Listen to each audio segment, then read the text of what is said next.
Buenos días, profesora, compañeros. El día de hoy expondremos el tema Herramientas de comunicación oral. Nosotros pertenecemos a la carrera de Ingeniería en Sistemas Computacionales y el equipo está conformado por Omar Isaac, Luis Alberto, Naidelin y su servidor Héctor.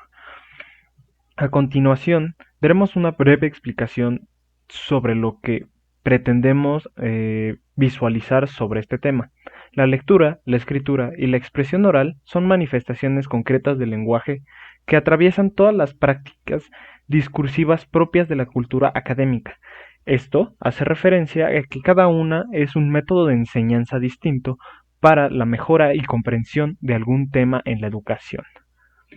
Prosiguiendo, la función comunicativa sirve como instrumento para enseñar, evaluar y hacer público el conocimiento. Esto quiere decir que lo hace una herramienta eficaz para la enseñanza. La siguiente parte es la función social de la expresión oral.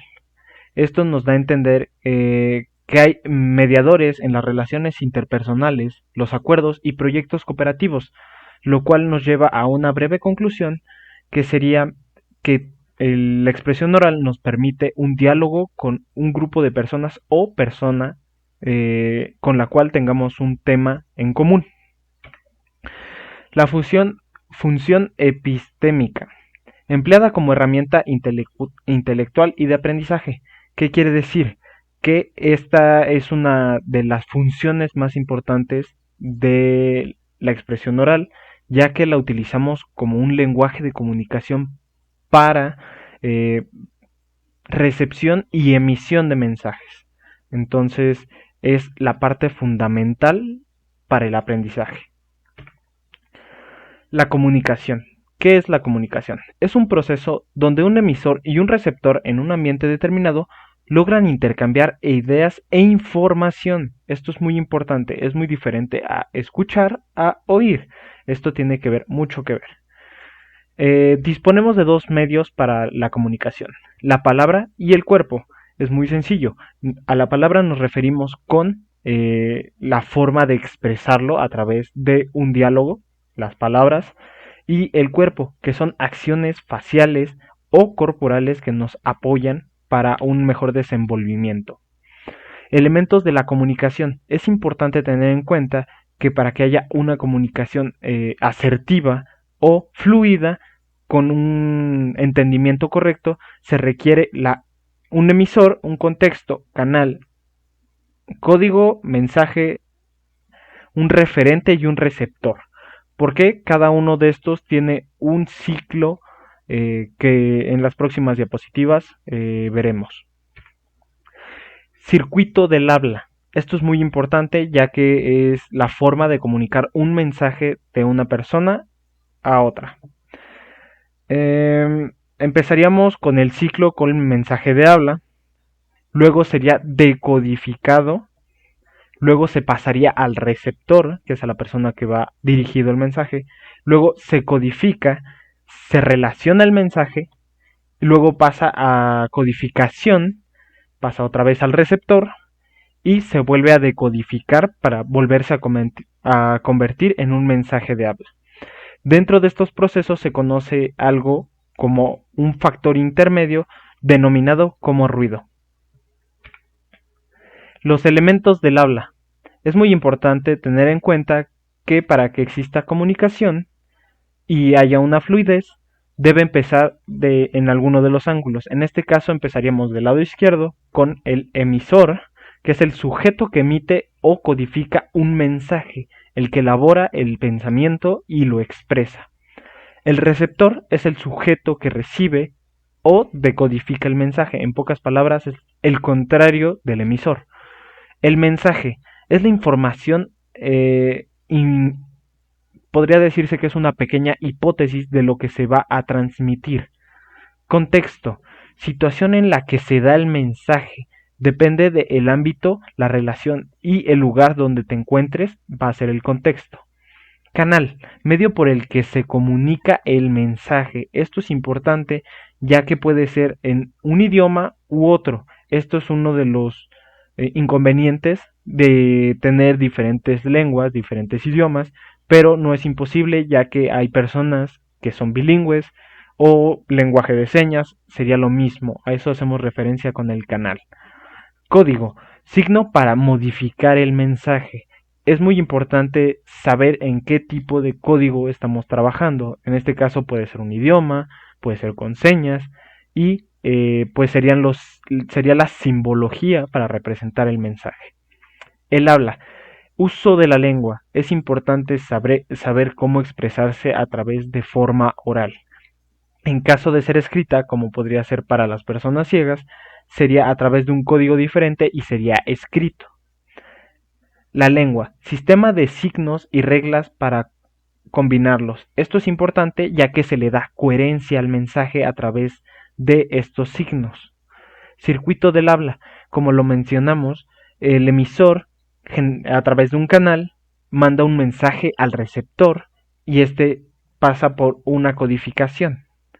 Es importante recalcar que a través de todos los elementos del habla, dentro de este mapa todavía no se incluye lo que es el ruido, pero es muy importante y por mi parte sería todo.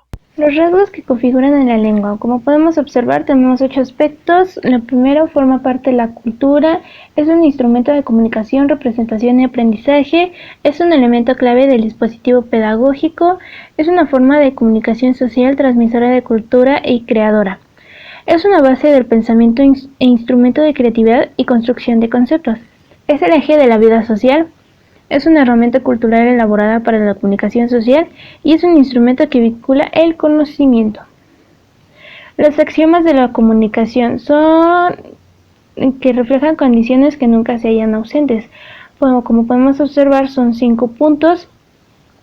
El punto número 1 es imposible no comunicarse. Todo acto humano, aun el silencio o la inmovilidad, comunica un mensaje. 2. La comunicación tiene un nivel de contenido referencial y otro de relaciones o connotativo o conativo. La comunicación contiene y transmite información y además determina y condiciona el tipo de relaciones entre las personas.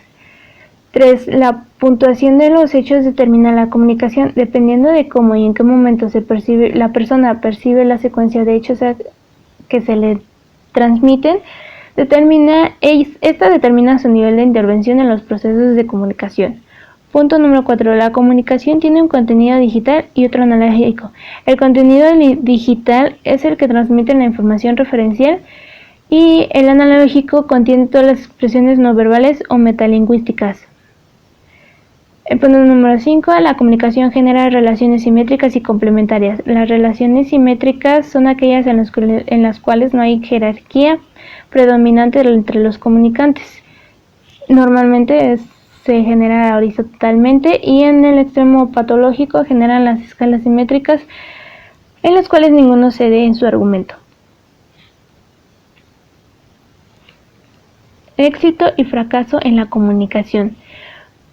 Los fracasos en la comunicación entre individuos se presentan cuando estos se comunican en un código distinto, el código ha sido alterado dentro de un canal, existe una falsa interpretación de la situación, el contenido digital no concuerda con el analógico, se obtiene un intercambio comunicacional distinto al esperado y se confunde el nivel de la relación por el nivel de contenido.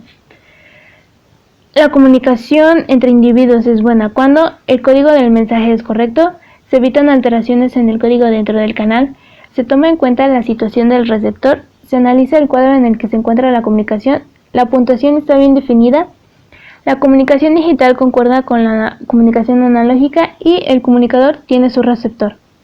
La función lingüística es todo acto de comunicación. Los mensajes pueden cumplir diferentes funciones, aun cuando no aparecen en forma exclusiva, normalmente predomina uno sobre los demás. Hay diferentes tipos de funciones lingüísticas, podemos observar que son 6, emotiva o expresiva. Esta función parece relacionada con el emisor, se da de los mensajes en primera persona y en los que se manifiesta la actitud del hablante. La poética está centrada en el mensaje, es propia del lenguaje literario y se produce cuando el emisor usa el lenguaje con un fin estético. La fática Esta función está centrada en el contacto. Se da cuando el emisor y el receptor inician, prolongan o interrumpen la comunicación.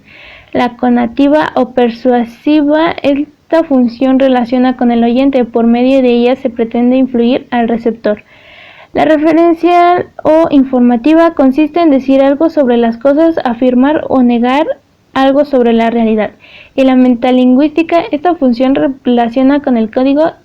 Se relaciona con el código, se produce cuando se da o se pide información. Expresión oral espontánea. Está empleada para favorecer el rápido intercambio de ideas. En esta, la persona que habla es el centro del discurso coloquial. Va dirigido a un tú que escucha. A su vez, el tú se convierte en yo cuando le contesta. La expresión oral por lo general es dinámica, expresiva e innovadora.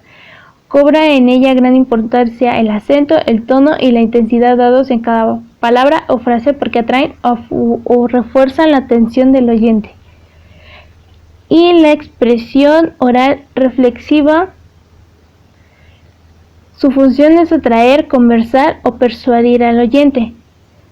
Una de sus características es que estructura de texto y construcción sintáctica para elaborados y un vocabulario es más amplio, escogido y variado. Comunicación. La comunicación satisface necesidades del ser humano, la cual es informarse e estar informado, agruparse para conseguir metas en común y establecer relaciones interpersonales. Los tipos de expresión oral. Hay 3 tipos de expresión oral, de los cuales está la conversación, que es una interacción comunicativa entre 2 o más personas por diferentes tipos de medios, los cuales se desglosan en 4 máximas, que son las cantidades, la pertenencia, la cualidad y la manera. También están los discursos, los cuales son una forma de comunicación oral o escrita cuyo objetivo es persuadir a las personas de un auditorio. Los tipos de discurso son narrativo, expositivo, argumentativo y publicitario. También existe la expresión oral, que son las presentaciones que se hacen a nivel educativo o laboral, de los cuales es recomendable el dominio del conocimiento acerca del tema y un lenguaje verbal y corporal adecuados. También debemos preparar nuestra exposición, de las cuales para hacerlo debemos considerar ciertas preguntas, las cuales son: ¿por qué me dirijo a este público? ¿Qué deseo que las personas receptoras hagan o sientan después del discurso? ¿Cuál es el tipo de público al que me dirigiré? ¿Y qué deseo conseguir? Los objetivos del discurso se clasifican en 5, de los cuales es informar, enseñar y adiestrar, estimular, animar y motivar, persuadir y convencer, averiguar, debatir y negociar, y por último, divertir y entretener. ¿Qué debemos hacer durante un discurso? Para un discurso debemos preparar una exposición estando seguros y confiados en nuestro conocimiento acerca del tema. También debemos preparar previamente el discurso y acompañarlo de notas y apuntes que se necesiten. No debemos leer el discurso, sino que debemos llevar anotada la primera frase con la que se iniciará la charla. Esto proporcionará seguridad y confianza. Debemos creer firmemente en que el público va a estar interesado en lo que se les va a contar. Debemos tener confianza en que se va a desarrollar el tema con éxito. También no se debe de notar que hemos perdido el hilo del discurso, no mostrando señales de desesperación. También debemos evitar cualquier forma de movimiento o tic nervioso que pueda delatar su estado de ánimo y generando un desinterés de las personas hacia el tema.